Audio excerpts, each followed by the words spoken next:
pas familialement. Familialement, c'est hyper récent, mais au niveau de alors familialement, je parle de la famille adoptive, hein, pas de l'autre famille qui est la famille de cœur qu'on a. Mais ouais, j'ai eu des alliés, ne serait-ce que très vite mes potes qui hallucinaient, le fait que dans la rue, on m'arrête pour me demander mes origines.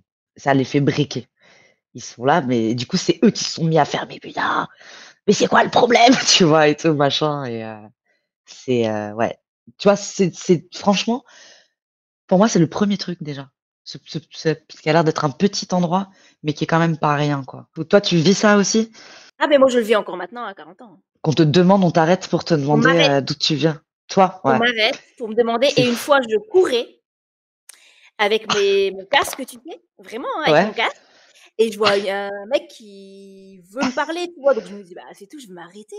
Ça doit être, ultra important pour qu'il m'arrête», tu vois? Qu'il Je m'arrête vois alors très que bien. j'ai fait mon jogging, ça doit être ultra important.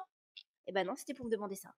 Non, mais je vois tellement ce truc-là, en fait. Je C'est que ça je comprends pas le sort du principe. contexte. Mais oui, c'est Je ça, comprends c'est que pas le c'est hors principe. sol et que moi, je m'arrête exactement pour les mêmes raisons que toi. C'est que personne, elle va aller en galère, obligée, elle va enfin, ou elle a besoin de quelque chose, tu vois? Elle va me demander. Du coup, je m'arrête, oui et Ah ouais, non, mais je trouve que ça, c'est quelque chose d'assez impressionnant et ça fait 15 ans que je suis avec mon mari, ça fait 15 ans qu'il pète des plombs, qu'il comprend pas.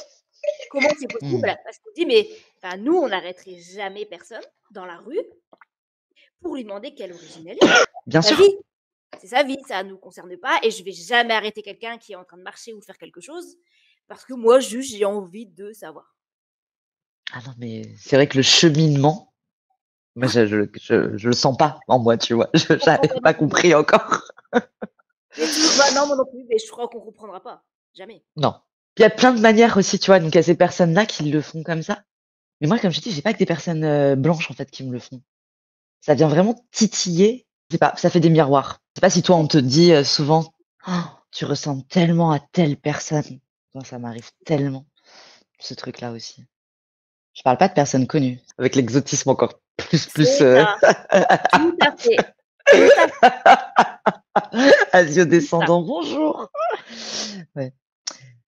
Moi, ça va on va me sortir des personnes connues et alors c'est hyper drôle d'ailleurs, des personnes connues comme ça. Genre, Enfin, franchement, non mais j'ai honte un peu. J'ai honte et j'ai pas honte, mais on me sort tout le temps Amy Winehouse, par exemple. Pour les cheveux, pour je sais pas quoi, la forme de ma tête, pour des fois comment je me coiffe. Alors c'est pas du tout que je me coiffe en années 60, hein, c'est pas ça.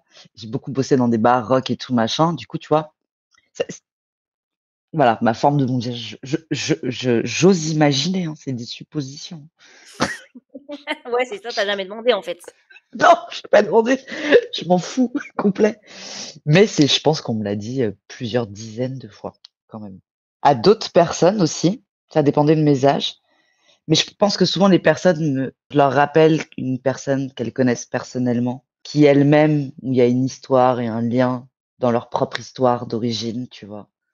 Et par rapport à justement à l'adoption, qu'est-ce qui a changé depuis que tu es maman? Alors déjà, il y a la première claque que je me suis prise, c'est que je pensais avoir plutôt bien bossé le sujet et en fait, j'ai été face à ma réalité de: «OK, moi je suis née, tout de suite abandonnée, tout de suite, du coup pris en charge par, tout de suite les 8 mois, en pouponnière» et j'étais déjà allée voir cet endroit et en fait, tu te rends bien compte que ta survie en tant que bébé, c'est un enjeu, en fait, quand même. C'est-à-dire que, bah, il y a une personne, je sais pas, je vais grossir les traits, mais que je grossis pas tant que ça, finalement. Il y a une ou 2 personnes pour, je sais pas, 8 bébés. Tout Bon, 7 ou 8 la réalité en ce moment en c'est ça, France, hein, c'est 7 ou 8, c'est voilà ça. et du coup, voilà et tu as un berceau et puis tu as un tapis par terre et puis tu as un berceau et puis tu as un tapis par terre et du coup, on te fait: «Bah, on sait qu'on peut pas te prendre dans les bras». Du coup, en gros, pour, essayer de faire plus clair, je me suis retrouvée face à mon fils et face à toutes les nanosecondes d'attention et de soins que ça me demandait et que moi je réalisais qu'en fait je n'avais pas reçu ça. Ça a été, et j'avais en plus du coup ce truc de avec face au bébé, face à mon fils, je pouvais pas faire autrement. Je pouvais pas le laisser des heures, enfin enfin tu vois, c'est un bébé, tu le prends, point et du coup je me suis retrouvée face à ce dont tout j'avais besoin ou un bébé a besoin et que je n'ai pas reçu et que du coup OK, comment j'ai survécu? Ça a été la première énorme claque que je me suis prise, à la naissance de mon fils. Alors moi, j'ai malheureusement, vécu une parentalité, une maternité, hyper violente, hyper vénère. Ça a été des conditions, une situation, heu, assez triste parce que c'est quelque chose que je voulais depuis très longtemps. Bon, je pense qu'il y avait deux trois points que j'avais pas bien vu, j'avais pas préparé bien, tu vois? J'avais pas envisagé et du coup, je me suis retrouvée, voilà, donc dans cette situation, donc un couple hétéro, avec quelqu'un avec qui j'étais depuis très longtemps, mais ça a été une situation, violente. Du coup, je me suis retrouvée dans une précarité physique, mentale, financière, sociale aussi, très, très forte. C'était pas du tout mon plan et du coup, tout ça rajouté, donc tu vois, les trucs de la vie déjà, rajouté à cette histoire, d'origine et là de maman, ça a été super violent et il y a eu de la violence, vraiment, carrément. Ça a des conséquences, hein, clairement, entre moi et mon enfant et c'est quelque chose qui a été un moment, où j'ai fait: «Non mais attends, mais c'était pas du tout ça le plan, en fait et moi je veux être ça, ça, ça pour mon fils», notamment un phare dans le noir.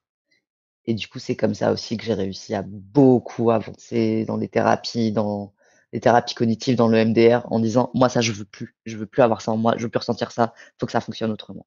Voilà, ça a En été gros le gros en gros, truc, si je quoi. comprends bien, la naissance de ton fils a réveillé des choses qui ont fait qu'à un moment donné, tu t'es plus reconnue dans ta manière, d'entrer en lien et en relation avec ton fils et qui Dans t'a la fait changer. réaction. Dans la réaction, ouais. Il y avait vraiment ce truc de réaction, alors il y avait pas que ça, hein, je pense qu'il y avait aussi plein d'autres choses, tu vois? De la vulnérabilité, de devenir, maman et tout ça, hein. Mais oui, il y avait complètement c'est monté, en fait, un contrôle émotionnel et tout ça et parce que aussi quand tu es face à un enfant, l'enfant ça apporte des modifs, impressionnantes dans ta vie, quoi et le peu d'accès que j'avais du coup à ma vie, à ma liberté, tout ça, là, ça n'existait plus du tout. Donc voilà, il y avait un espèce de renvoi, pas évident et je pense qu'il y avait ce truc aussi, ouais, de un peu de: «Putain, mais toi, tu as tout ça, quoi et moi, j'ai pas eu ça et ça a quand même fonctionné». Tu vois? Il y a un peu un truc, d'épuisement, en fait, aussi, clairement. Enfin, après les trucs classiques de maman aussi, hein, tu vois? Tu as toutes les lasagnes, hein, qui viennent se mettre, hein. C'est ça. C'est pas, c'est pas exceptionnel, hein, encore une fois. Et est-ce que justement tu dis, voilà, j'ai malgré tout inconsciemment, j'ai comparé ce que moi j'avais reçu ou pas reçu par rapport à ce que mon Mmh mh. fils a reçu. Tu as été adoptée donc à 8 mois. Est-ce qu'il y a eu Mmh. un basculement 8 mois ton fils ou ça n'a pas du tout eu d'impact finalement à ces 8 mois? Parce que des fois, il y a un impact au même âge de l'adoption. Mmh. J'ai beaucoup rep C'est marrant que tu poses cette question, enfin, c'est marrant, c'est cool que tu poses cette question parce que j'y ai beaucoup repensé.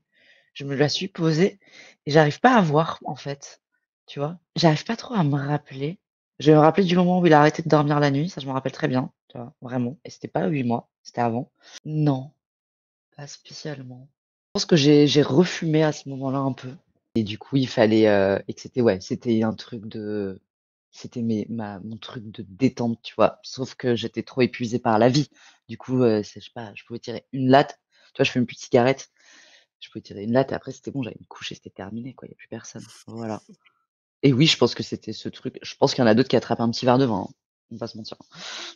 On Voilà. trouve tous nos solutions quand on est dans un moment Mmh, de détresse émotionnelle, affective de toute manière. complètement, À complètement. savoir que le fait de devenir maman, déjà pour tout à chacun, c'est un bouleversement, mais c'est sûr Mmh, que ça peut avoir un écho complètement différent pour une personne mmh. adoptée. Dans ta maternité, dans ces moments-là, assez complexes qui ont réveillé plein de choses chez toi, est-ce que tu as eu des alliés, des personnes qui t'ont vraiment aidé et qui t'ont permis de sortir la tête de l'eau quand tu te sentais mal? En vrai? Non. Et tu aurais eu besoin de quoi justement? Je dis non, il y avait une personne, mais qui elle-même avait la tête sous l'eau. Mais qui est quand même la seule personne à qui, une manière bizarre de pouvoir dire qu'elle a été là parce que oui, elle a été là, mais parce que c'est une personne qui est là, de toute façon. Qu'est-ce que j'aurais eu besoin? Ben, j'aurais eu besoin que, mes parents, du coup adoptifs, mais ce sont mes parents, fassent une bonne thérapie pour avoir bien conscience de qu'est-ce qu'en fait c'est d'adopter une personne. Qu'est-ce que ça engendre? Qu'est-ce que ça engendre quand elle-même, cette personne, va avoir un enfant? Non, je pense que ça aurait été cool qu'il y ait un système de collectivité mis en place et après le truc principal, c'était vraiment cette histoire avec, le père de mon fils, qui est d'ailleurs une personne que j'apprécie énormément, qui est hyper importante dans ma vie encore, hein. C'est quelqu'un, c'est vraiment quelqu'un d'important pour moi et pour le petit. Mais, en fait, en vrai, si eux, ils avaient été solides, jamais ça se serait passé aussi de cette manière aussi trash, en fait. J'aurais eu Ouais, cet espace, en fait, pour moi, de me prendre tout ça dans la gueule et de le traverser et de le process, en fait. C'est que là, enfin, tu vois, moi, au niveau de l'allaitement, en 1 mois, ça se passait très bien, mais j'ai été séchée. Mon corps, il a fait survie et je m'en rappelle très bien que le premier biberon que j'ai donné, j'étais au bout de ma vie. Ben, sauf que tu vois, à partir de ce moment-là, ça me permet de me faire des tranches de 2 heures et de pouvoir gérer tout le quotidien, en fait, parce qu'il y avait personne d'autre qui pouvait le gérer. Tu vois, c'est vraiment ces endroits-là qui ont été, pour moi hyper trash, hyper difficiles et d'ailleurs, je n'ai jamais refait d'enfant.